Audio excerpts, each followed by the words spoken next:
श्री भगवद्गीता अध्याय 11. अशा प्रकारची भगवंताची वचने ऐकून अर्जुन म्हणाला, हे भगवान, माझ्यावर अनुग्रह करण्यासाठी परमगृह्य आध्यात्मिक विषयक वचने म्हणजेच उपदेश जो आपल्याद्वारे सांगितला गेला आहे त्यामुळे माझे हे अज्ञान नष्ट झाले आहे. कारण हे कमळ नेत्रा, मी भूतांची उत्पत्ती आणि प्रलय आपणापासून विस्तारपूर्वक ऐकले आहे, तसाच आपला अविनाशी प्रभावही ऐकला आहे. हे परमेश्वरा, आपण आपल्याविषयी जसे सांगत आहात हे ठीक तसेच आहे, परंतु हे पुरुषोत्तमा, आपले ज्ञान, ऐश्वर्य, शक्ती, बल, वीर्य आणि तेजयुक्त रूपाला मी प्रत्यक्ष पाहू इच्छितो. म्हणून हे प्रभो, मी ते आपले रूप पाहणे शक्य आहे असे जर आपणाला वाटत असेल तर हे योगेश्वर, आपण आपल्या अविनाशी रूपाचे मला दर्शन करवा. अशा प्रकारे अर्जुनाने प्रार्थना केल्यावर श्रीकृष्ण भगवान म्हणाले, हे पार्था, माझी शेकडो व हजारो नाना प्रकारची आणि नाना वर्णाची तसेच नाना आकृतीची रूपे पहा. हे भरतवंशी अर्जुना, माझ्या ठिकाणी आदित्यांना म्हणजेच आदित्यच्या 12 पुत्रांना आणि 8 वसूंना, 11 रुद्रांना तसेच 2 अश्विनी कुमारांना आणि 49 मरुद्रनांना पहा.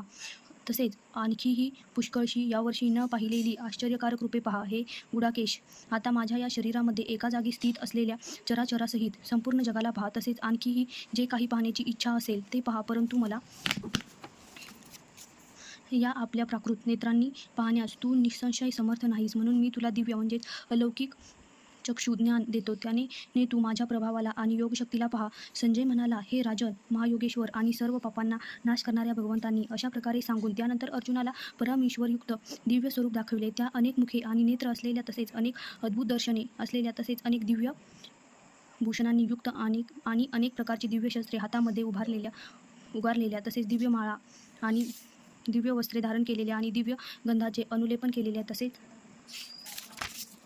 सर्व प्रकारच्या आश्चर्यांनी युक्त सीमारहित विराट स्वरूपी परमदेव परमेश्वराला अर्जुनाने पाहिले. हे राजन, आकाशात सहस्त्र सूर्याचा एकदम उदय झाला असता जो प्रकाश प्रकट होईल तोही त्या विश्वरूप परमात्म्याच्या प्रकाशाची क्वचितच बरोबरी करील.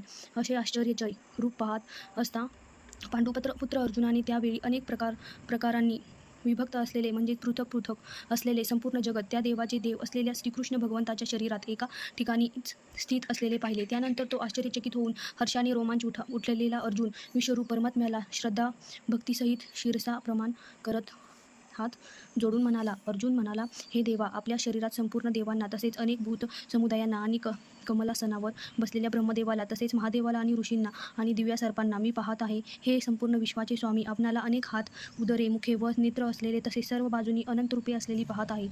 हे विश्वरूपा, मी आपल्या अंताला पाहत नाही तसेच मध्य आणि आदिलाही पाहत नाही, म्हणजेच परमेश्वर आणि मध्य अंतरहित आहे असे मी पाहत आहे. हे विष्णू, मी आपणाला मुकुटयुक्त, गदायुक्त आणि चक्रयुक्त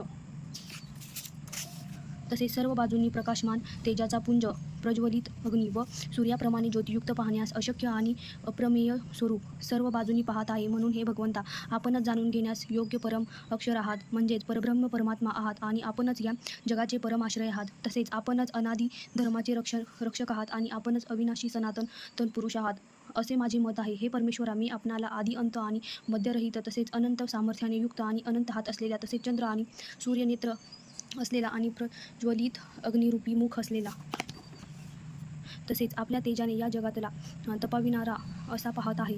हे महात्म, हे स्वर्ग आणि पृथ्वी यांच्यामधले आकाश तसेच सर्व दिशा एकट्या आपल्यामुळेच परिपूर्ण आहेत आणि आपल्या या अलौकिक आणि भयंकर रूपाला पाहून तिन्ही लोक अतिशय व्यथेला प्राप्त होत आहेत. हे गोविंदा, ते सर्व देवतांचे समुदाय आपल्यामध्येच प्रवेश करीत आहेत आणि कोणी भयभीत होऊन हात जोडून आपल्या नाम आणि गुणांचे उच्चारण करीत आहेत. तसेच महर्षी आणि सिद्धांताचे समूह कल्याण हो असे म्हणून उत्तमोत्तम स्तोत्रांनी आपली स्तुती करीत आहोत. हे परमेश्वरा, जे 11 रुद्र आणि 12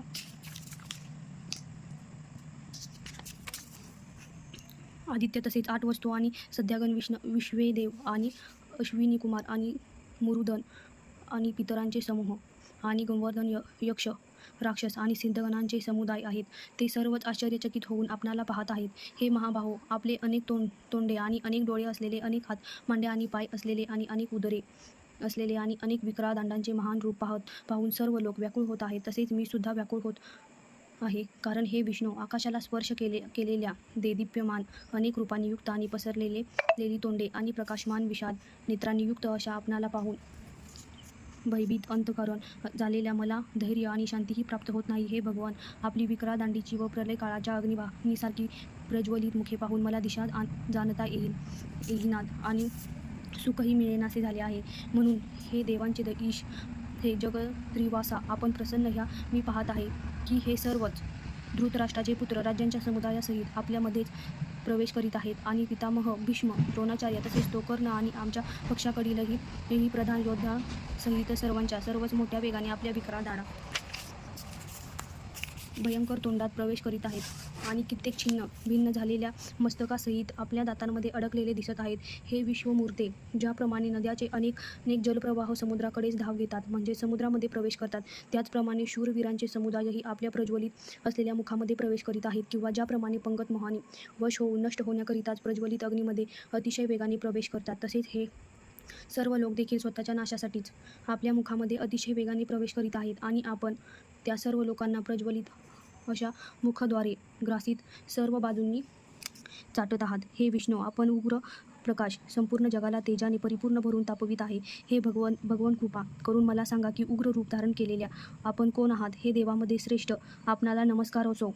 आपण प्रसन्न ह्या आदिस्वरूप अशा आपणाला मी तत्वाने जाणून इच्छितो, कारण मी आपल्या प्रकृतीला जाणत नाही. अशा प्रकारे अर्जुनाने विचारल्यानंतर श्रीकृष्ण भगवान म्हणाले, हे अर्जुना, मी लोकांचा नाश करणारा वाढलेला महाकाल आहे. यावेळी या लोकांना नष्ट करण्यासाठी प्रवृत्त झालेला आहे. म्हणून प्रतिपक्षाच्या सेनेतील जे योद्धे आहेत ते सर्व तुझ्या वाचूनही राहणार नाहीत. म्हणजेच तू युद्ध केले नाही